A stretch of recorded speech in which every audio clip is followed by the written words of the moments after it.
Hi hello నమస్తే, నేను మీ Priya. Welcome back to Priya's kitchen. ఈ రోజు మన వీడియో వచ్చేసి స్పానిష్ ఆమ్లెట్ అన్నమాట.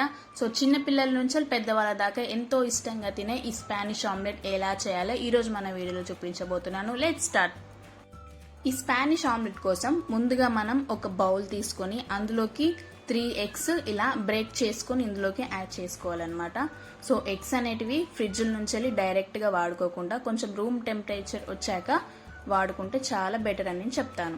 సో ఇందులోకి 1/2 teaspoon pepper powder add చేసుకోవాలి అండ్ రుచికి తగినంత సాల్ట్ కూడా ఇందులోకి యాడ్ చేసుకోవాలి. ఇలా యాడ్ చేసుకునే వీటినంతా చక్కగా బీట్ చేసుకోవాలన్నమాట. అంటే మనం యాడ్ చేసుకున్న ఇంగ్రీడియంట్స్ ఎగ్స్ అంతా మిక్స్ అయ్యే విధంగా ఇలా ఒకసారి చక్కగా కలుపుకోవాలి. నెక్స్ట్ మనం ప్యాన్ పెట్టుకొని అందులోకి 1 కప్పు వరకు ఆయిల్ యాడ్ చేసుకోవాలన్నమాట. అందులోకి చిన్న చిన్నగా స్లైసెస్గా కట్ చేసుకున్న ఇలా పొటాటో చిప్స్ లాగా, అంటే మరి సన్నంగా కాదు, ఇలా కొంచెం మీడియంగా కట్ చేసుకొని ఇందులోకి వేసుకోవాలి. అండ్ చిన్న చిన్నగా కాకుండా స్లైసెస్గా కట్ చేసుకున్న ఉల్లిగడ్డల్ని ఆనియన్స్ని కూడా ఇందులోకి యాడ్ చేసుకొని చక్కగా ఫ్రై చేసుకోవాలన్నమాట. ఈ పొటాటోస్ ఉడికేంత వరకు మనం వీటిని ఆయిల్లో చక్కగా ఫ్రై చేసుకోవాలి. పొటాటోస్ మరీ స్లైసెస్గా కట్ చేస్తే ఇలా ఫ్రై చేసేటప్పుడు మొత్తం చిదురు అయిపోతుందని మాత్రం గుర్తుపెట్టుకోండి. మరీ ఓవర్ కుక్ కూడా చేయకూడదు. మీడియంగా కట్ చేసి ఇలా చుంచి చూస్తే మనకి ఈజీగా పొటాటో అనేది కట్ అయిపోవాలి. సో ఇలా పొటాటోస్ మనకి ఫ్రై అయిపోయిన తర్వాత ఇందులోకి తగినంత సాల్ట్ కూడా యాడ్ చేసుకొని చక్కగా ఫ్రై చేసుకోవాలన్నమాట. ఇలా ఫ్రై చేసుకున్న ఈ పొటాటోస్ని మనం స్టవ్ ఆపేసి చల్లారనిద్దాం. నెక్స్ట్ మనం ఒక మిక్సింగ్ బౌల్ తీసుకొని ఈ చల్లారిన పొటాటోస్ అండ్ ఆనియన్స్ని ఇందులోకి యాడ్ చేసుకోవాలన్నమాట. సో ఇలా మనం పొటాటోస్ అండ్ ఆనియన్ని ఇలా గిన్నెలోకి వేసుకున్న తర్వాత ముందుగా మనం కలిపి పెట్టుకున్న ఎగ్ మిశ్రమాన్ని కూడా ఇందులోకి యాడ్ చేసి చక్కగా కలుపుకోవాలి. మరీ ఎక్కువ కలిపేస్తే పొటాటోస్ చిదురైపోతాయి అని గుర్తుంచుకోండి.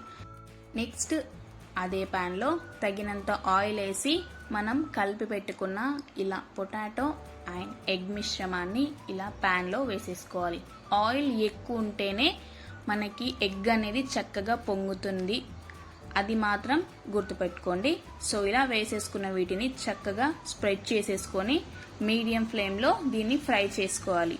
చూసారా, నాకు ఒక 8 to 10 మినిట్స్ వరకు ఇలా చక్కగా కాలిందనమాట. వన్ సైడ్ నేను ఇంకో సైడ్ ఫ్లిప్ చేసుకుంటున్నాను.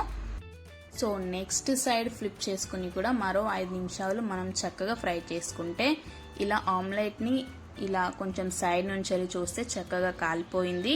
సో మనం ఫ్లేమ్ని టర్న్ ఆఫ్ చేసేసి సర్వింగ్ బౌల్లోకి సర్వ్ చేసేసుకోవాలి. సో మన స్పానిష్ ఆమ్లెట్ అయితే రెడీ అయిపోయింది అనమాట.